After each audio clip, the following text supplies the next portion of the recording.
Why those who master chaos never advertise it. Ever notice how some people thrive in turbulence while others collapse under the same weight? It's not genetics. It's pattern recognition operating on a frequency most never access. The crowd sees threats. A select few see raw material waiting to be refined into leverage, not for motivation, for calculated advantage. The gap isn't what hits you, it's what you extract from the impact. This distinction separates reactors from architects. Think about recent disruption in your field. Now track who emerged stronger. Rarely the loudest voice or the most visible complaint. Usually someone who went quiet, mapping the terrain while panic spread like contagion. There's an invisible architecture at work here. Whoever frames the problem controls its resolution. And framing begins with a brutal pivot.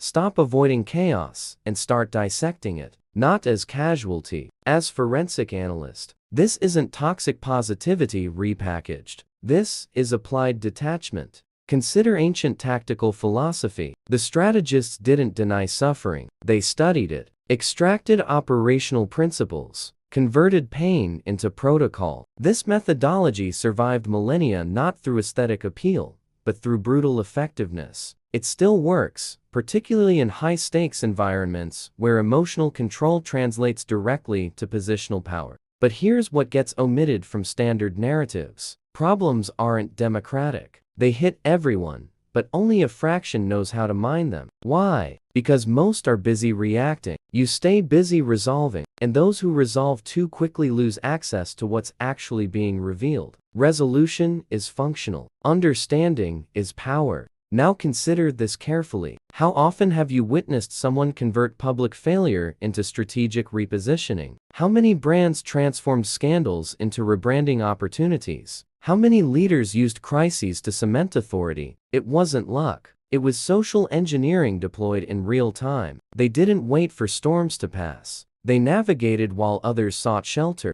Here's the uncomfortable truth. Problems expose hierarchy. Who panics loses ground. Who stays cold gains territory. And territory, in this game, is everything. Because power isn't about raw force. It's about where you stand when visibility returns. You want elevation, and that requires treating obstacles not as enemies, but as strategic intelligence. If this resonates, subscribe to catch what follows.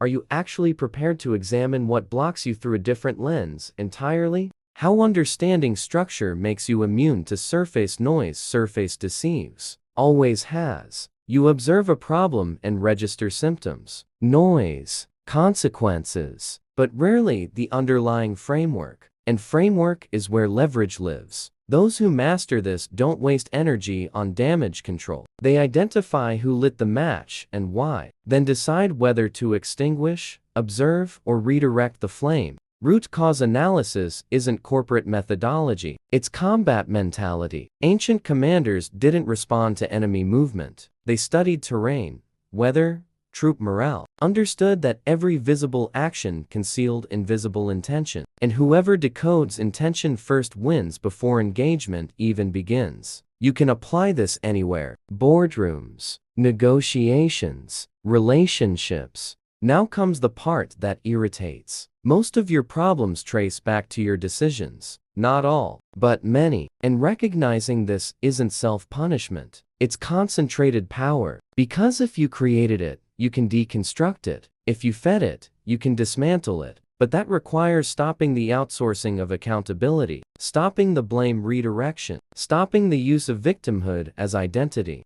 There's a silent concept here: underutilized resources. Every problem carries something you haven't identified yet. Could be time, could be forced attention, could be a capability you needed to develop and lacked motivation until now. Crises force adaptation, and well-executed adaptation becomes competitive advantage. That's simple, but there's technique involved. You need to learn the right questions. Not, "Why did this happen to me?" That's complaint. Ask, "What does this reveal about the system?" Ask, "Where's the structural weakness I can exploit?" Ask, "Who else hasn't seen this yet?" These questions shift the game, because they remove you from spectator role and position you as reverse engineer of the situation. Let me give you a practical example. Without naming entities, Companies that collapsed during recent economic contractions. Some died, others pivoted. Those who pivoted didn't have more capital. They had more clarity. They examined what remained,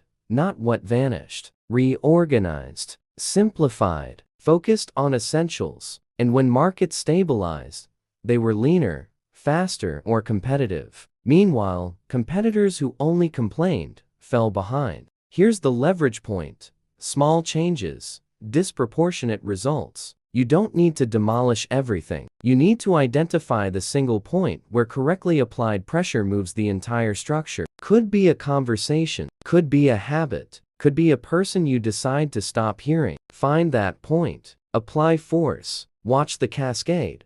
Drop a comment if this ever clicked for you before. What happens when you treat weakness as misplaced strength? Nobody teaches you to weaponize what breaks you. They teach concealment, compensation, pretending it doesn't exist. But hiding weakness doesn't eliminate it, just makes it predictable. And predictability in any competitive arena is invitation for exploitation. Now reverse it. What happens when you expose your weakness before discovery? When you deploy it as bait, as filter, as test? There's an old play here. Authenticity as armor. Sounds soft, but it's pure tactics. When you admit a genuine limitation, you disarm suspicion. People lower defenses, think they know you, think they understand you, and in that moment of false intimacy, you gain something rare, narrative control. They think you're vulnerable. You know you're operating 3 moves ahead. But exercise caution. This doesn't work with manufactured weaknesses. Only works with real imperfections deployed strategically. The difference between manipulation and strategy lies in intention. Manipulation deceives to harm. Strategy positions to protect. And protecting yourself in a world that demands perfection isn't criminal. It's refined survival.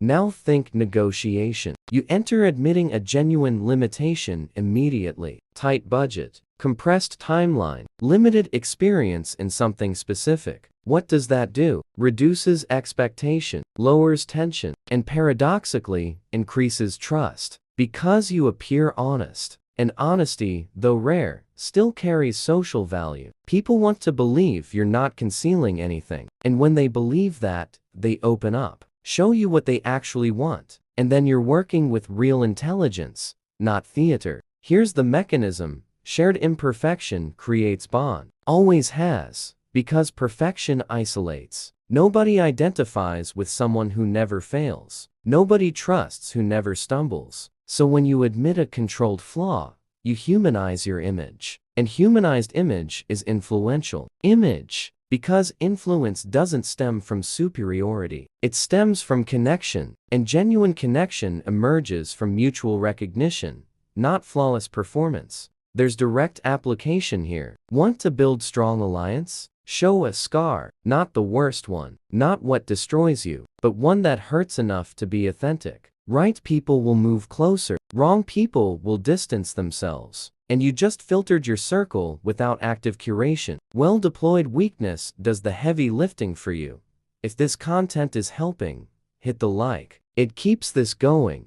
Why? Adversity builds what comfort could never deliver. Comfort builds nothing. It preserves, maintains, but doesn't evolve. Evolution requires pressure, requires friction, requires something pushing against you hard enough to force transformation. And that's precisely what adversity delivers. It doesn't ask if you're ready. It throws you into fire and waits to see if you melt or harden. Look at history. Empires didn't emerge during peace. They emerged under threat. Iconic leaders didn't appear from nowhere. They were forged in crises that destroyed others. Disruptive innovations didn't come from comfortable laboratories. They came from creative desperation, from raw necessity, from people who had no option except inventing. Exit. Adversity is brutal, teacher, but it's the only one whose lessons embed in bone. Here's what nobody mentions. Resilience isn't gift. It's muscle, and like any muscle,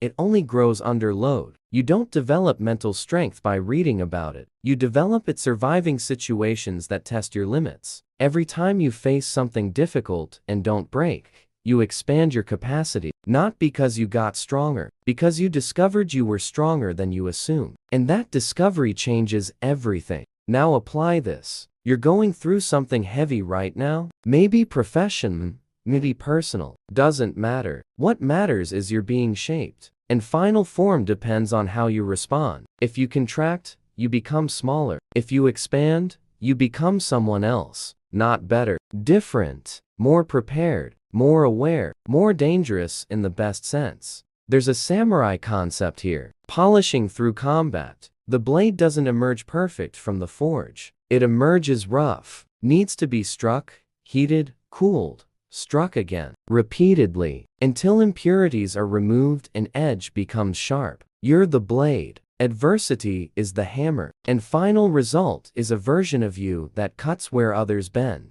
But there's timing involved. It's not about seeking adversity, it's about not wasting it when it arrives. Because it will arrive, and when it does, you have choice. Complain and weaken, or observe, learn, and strengthen. The difference between these responses determines your trajectory for years. Literally. Here's the practical action. Take the heaviest problem you currently face. Write it down. Now write 3 capabilities you're being forced to develop because of it. Patience, negotiation, composure under pressure. These capabilities don't disappear when the problem ends. They remain, and they'll serve you in contexts you can't even imagine yet. Adversity delivers tools. You just need to recognize them as such. Why innovation is born from chaos and dies in comfort. Stability kills creativity, always has, because creativity is born from necessity, not abundance. When everything functions, nobody questions, nobody invents, nobody risks. But when the system fractures, when old methods stop working, that's when space opens for the new. And whoever occupies that space first writes the rules for the next game. Watch the pattern. Every major disruption emerged from an ignored problem. Someone looked at what everyone accepted as normal and asked, why does it have to be this way? And instead of accepting the standard answer, they created a new. Not because they were genius, because they were uncomfortable enough to act. Well-channeled discomfort becomes invention. Poorly channeled becomes merely complaint. Here's the truth that stings. You won't innovate while comfortable, won't seek alternatives while current works minimally. Only move on the system when it forces you. And here's the trick. You can anticipate this. Can identify where the system will break before it breaks. Can start testing exits while others still trust the old model. This gives you temporal advantage. And temporal advantage is pure competitive edge. Think economic cycles. Recessions destroy weak companies, but also create space for new ones. Those born in crisis are born lean, born adapted, born with scarcity mentality, which is opposite of waste. And when markets improve, they dominate, because they learn to operate with little. And who operates well with little, operates even better with much. Now bring this to personal level. You developed habits during easy times. Those habits worked, but they worked because environment permitted. Now environment shifted. Could be market, could be relationship, could be health. And your old habits no longer serve. You can cling to them and suffer, or you can build new ones, better ones, more adapted, more resilient. The choice is yours, but only one of these options moves you forward. Here's the loop that separates who grows from who stagnates. Challenge emerges, you adapt. Challenge passes, you maintain the adaptation. New challenge emerges larger, you adapt again, maintain, and so on. Each cycle leaves you more prepared for the next, until you reach a point where challenges don't frighten anymore, because you know you'll find exit, always have. And that's not blind confidence, it's proven track record. If this video opened your mind, subscribe to the channel, hit the bell for what's next, and comment here, which part hit you hardest.